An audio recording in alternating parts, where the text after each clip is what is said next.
Of book Intimates and Fools with artist Sally Deskins. She's the editor of Women Write Resistance, which you've heard some of tonight. Her work has appeared in Prairie Schooner, Margie, and Feminist Studies. She has received an Academy of American Poets Award, a Prairie Schooner Award, and the Wurlitzer Foundation Fellowship.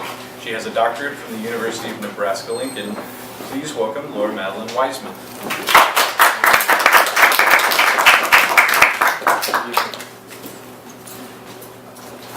Hello, so glad you guys are here, and I'm sorry that I was late in the traffic.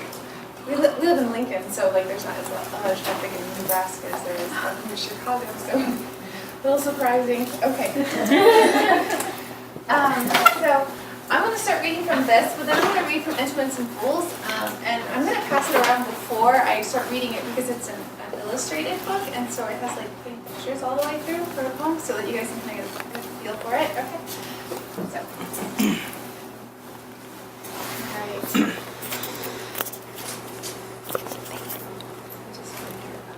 So I'm going to start with Rebecca Faust. So this is a project that I did while I was working on my PhD, just making it on the side. I started looking up poems, researching ways that violence was presented in poetry, because I was curious about the ways that women resisted the kind of narratives that are in our culture that say violence is okay. And so I started compiling lots and lots of poems and anthologies and scholarship to try to get a larger sense of what this conversation was about. And then once I got finished with my PhD, I went ahead and started collecting poems and doing a call for poems, and that's how I put this thing together. So I'll read other people's poems because I'm not in here. I just have a critical introduction. Okay. So this is Rebecca Faust, and it's called Backwoods. You'd go back to him then, your swaggering fool bird second husband, fragged in Korea, and now hunkered down here in this backwater. How could you, after he blackened your eye, dumb bitched you and wrecked your canoe? You escaped from that place once. His cottage collapse on the banks of that dirty dredge ditch he calls a river. All you needed was a car where you could sleep, keep your things. Yes, you're alone now. We kids are all grown and left home. But would you really go back to that tar paper shack squatting in bottles and weeds, where your beloved canoe still lies on its side, split like your lip where he kicked it, the night you ran home to us in your nightgown and only one shoe?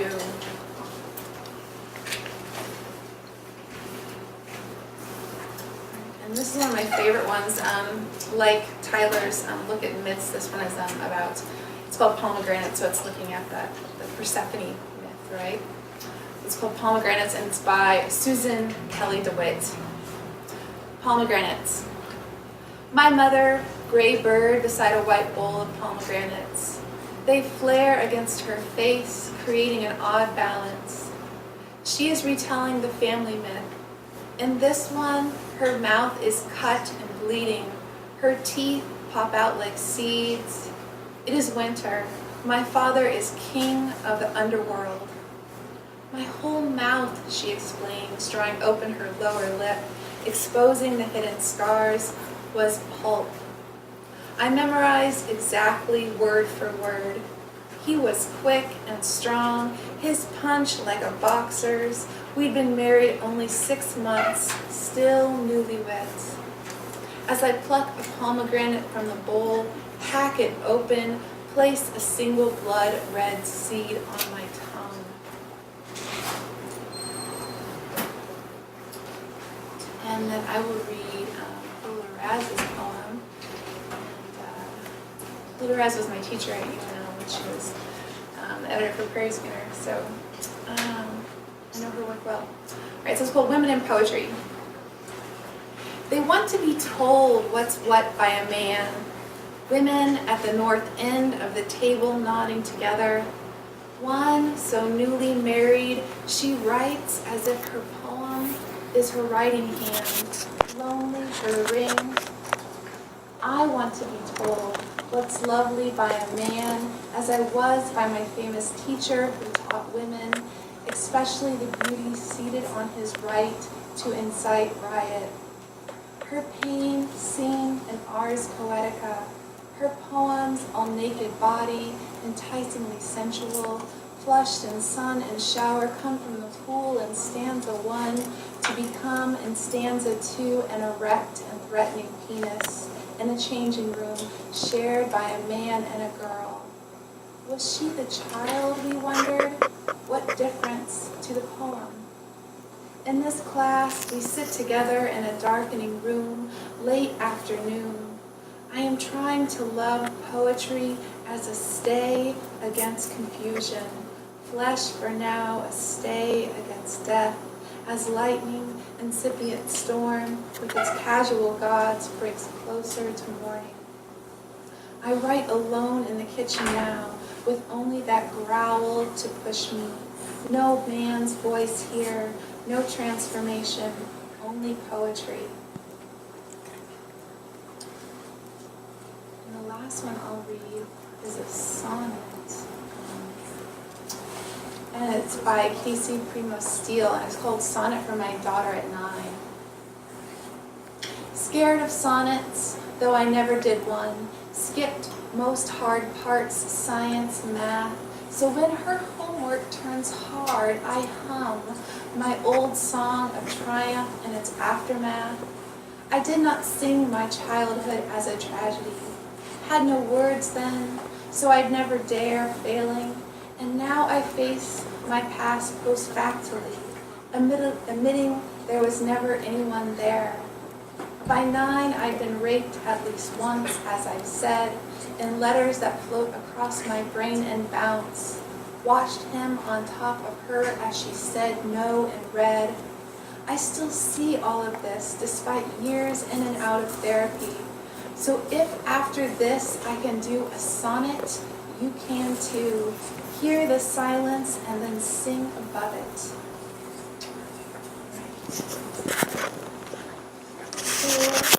So then I'll read from this one, and then I'll read from my little chapbook from Dancing Girl Press, which you guys probably know of, because Christy's local to Chicago, right?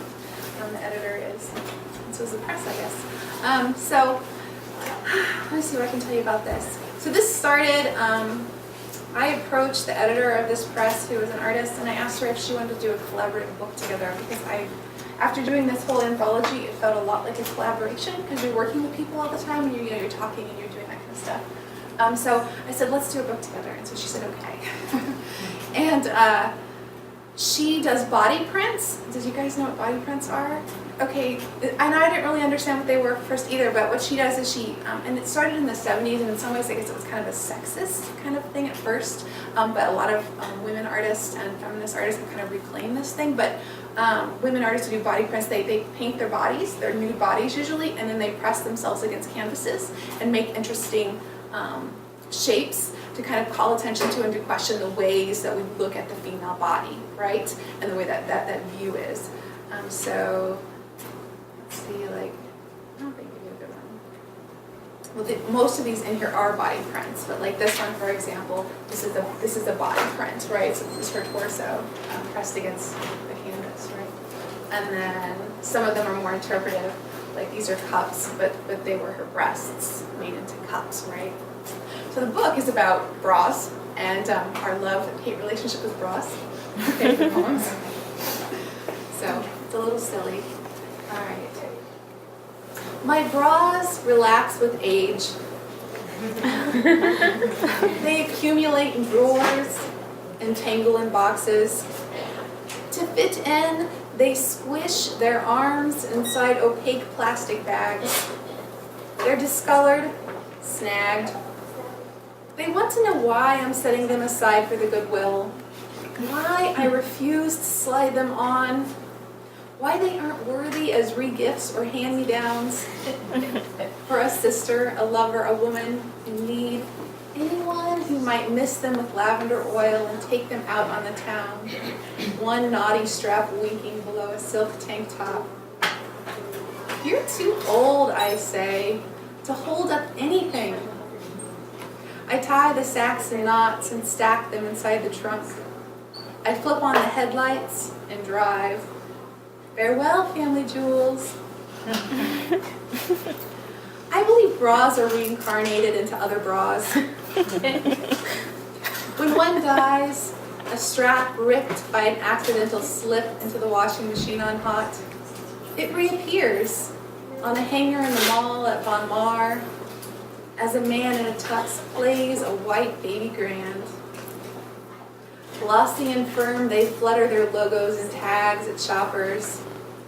Oh, I cue at this season's colors. Dimple-cheeked and shiny, cantaloupe of spring, red breast of winter, coppery discs of autumn sun. At the double mirror, I try them all on. Twirling in the soft orange light, I crest the edges of their demi-cups and pull the satin loops of their ribbons and bows. They hug and squeeze me in return. I can't, I gasp when I check their price.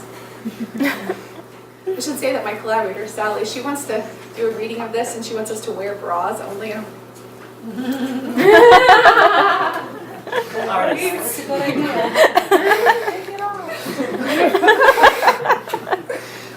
But this is probably one of these really old ones, so I wanted to expose you to that. It was the flappers who invented bras. Mrs. Wilson's broken nose, Daisy's green light, women buoyed up on couches and fans and breeze, saying, "That's the best thing a girl can be in this world, a beautiful little fool." "You make the wall jealous," I used to say to my sister. Things said to me, "Look at that white girl with big tits." "Dirty pillow," said Stephen King. And Mr. T, "What you talking about, fool?" I hand wash all of my bras, fill up the sink with cool water, sprinkle in detergent. I soak and rinse. For years I hung them on the line to dribble over the bath. Wet and slack, they swayed with hope that tomorrow or the next day I'd choose one of them to wear. Leopard print under a pale tee. Last week I bought a clothes rack, 3 tiers of mesh hammocks to let them weep themselves dry. In and out of the shower, they're always there. I could leave them unhooked or go commando, but people like to stare. I'd stare, imagining the aftershock, the pain, hands fluttering up to cradle. Items used to fill cups. Tennis balls, balloons filled with water, a kitten.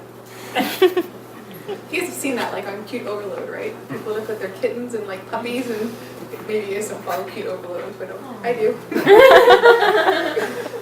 Athletic socks, tissue, mints, rose petals, silicone, foam, his hands, her hands, my hands, imagination. Things they attempt to hide. Nipple ring, clamp, the surprise that winter's cold, credit cards, photo IDs, cash, nipple hair, cigarettes, cell phone. Areola darkening, the silver ladder of runs, desire, ambition, rage, the key to the door. New styles of bras always swear they'll save me. They like to lie. I have the stretch marks to prove it. Or they'll come home with me to pinch my shoulders. Or they'll dig red rings around my ribcage. Or they'll twinge my nipples. Promise after empty promise. With or without them, my cups are full, some days overflowing. Stop it down there. Alright, and then for Spindrift,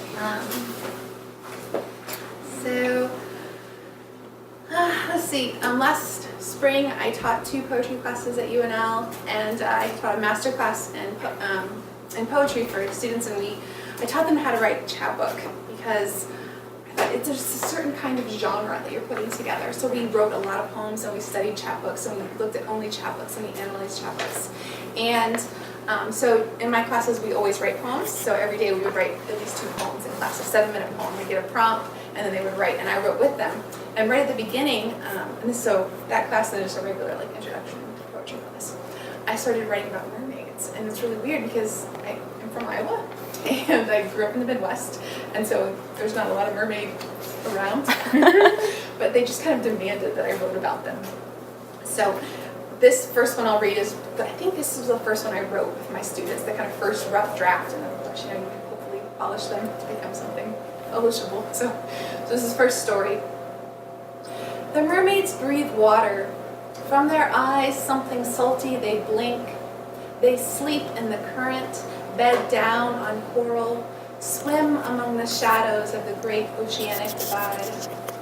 They listen to the laughter of sailors, fishermen, and boats of pleasure. They follow the lost as they overboard. Sometimes they drag bodies to shore. They scribble wishes and prayers in sand. The mermaids paint their lips with crushed anemones, their eyes with the inky night of squids. Their midriffs sparkle with algae that glow in the dark. They are mythical and mercurial. They change with the stories that change us, twining like dancers with schools of silverfish. They come in with the rising tide. Let's see. Okay, I'll read this one. We were reading Sherman Alexi's book because he was coming as a visiting writer there last spring. So he has a poem called something like Song of Their Selves, which is a response to women, okay? And of course Native Americans in response to him. And so this is my response to his response to mermaids. So it's called Song of Their Selves. And it's about Arctic mermaids because I figured there has to be some up there, right? Okay. The Arctic mermaids have mustaches. They have full-grown lumberjack scruffs. Their armpits are hairy, their nipples, their navel. So are their, yes, there. Some have unibrows. On the warm days, they sit on icebergs and stroke the heft of their beards. As they stroke, they sing. All right, this one is called Water Wars. A lot of us were probably in Boston last March because that's where Edith competes, and so was I. And I took one of those Boston duck tours. You guys are familiar with those? And they have in other cities too. So we did the whole thing, and as we were going through the little water part of it, the guide was telling us about this ship and how during World War II the ships had genders, and so when they would refer to them, they would, depending on where you were in the country or what side of the war you were on, it had a gender. So I was thinking about the gender of mermaids and the genders of ships. That's where this poem was inspired. It's called Water Wars. The mermaids are concerned about their female body, their uteri. Their wombs are not clocks. Their hands are not in boxes. They've ridden in no cart driver. There is this problem of gender, of roles. Here, no storks deliver bundles. Here, babies do not come from hospitals with cardboard signs to stake into the front yard. It's a pink. It's a blue. No, here, below the fathoms, they listen to the echoes of World War II warships and watch the cannonballs drop, the metal hulls, the Marines. They learn from the broadcasts. Female ships are American. Male ships are Allied. And all the enemies are it.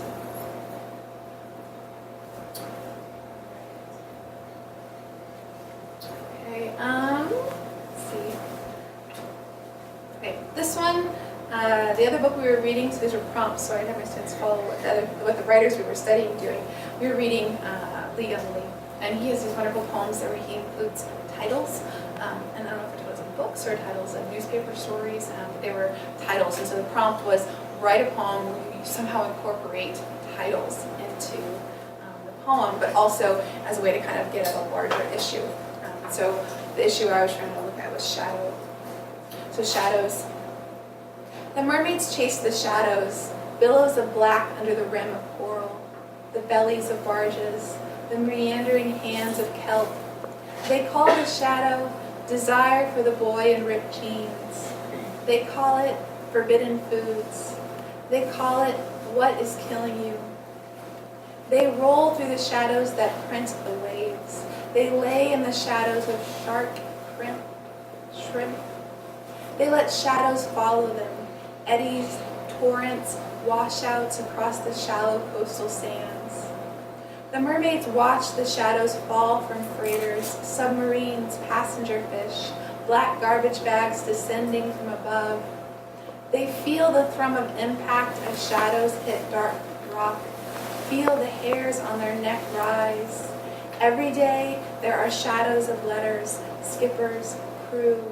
Every week, black barrels sealed and labeled warning in every language but theirs. They don't call the shadow man crouching in bush, or half-lives, or suicide pact. They let the shadows fall through the water and watch them drown. They fear nothing. The only thing to fear is mermaids. My mermaids are kind of scary at times. Okay, maybe because I'm afraid of the water. Okay, this is the last one I'll read. This one's called Why They Leave the Ocean. The mermaids drank the potion. They cut their hair to pixies, bobs, shoulder sways. They find our homes, find the latch to our bedroom windows and screens. Their sweat is sea salt flavored. Their lashes are long and black and wet. Their hair dries in ringlets and heavy curls.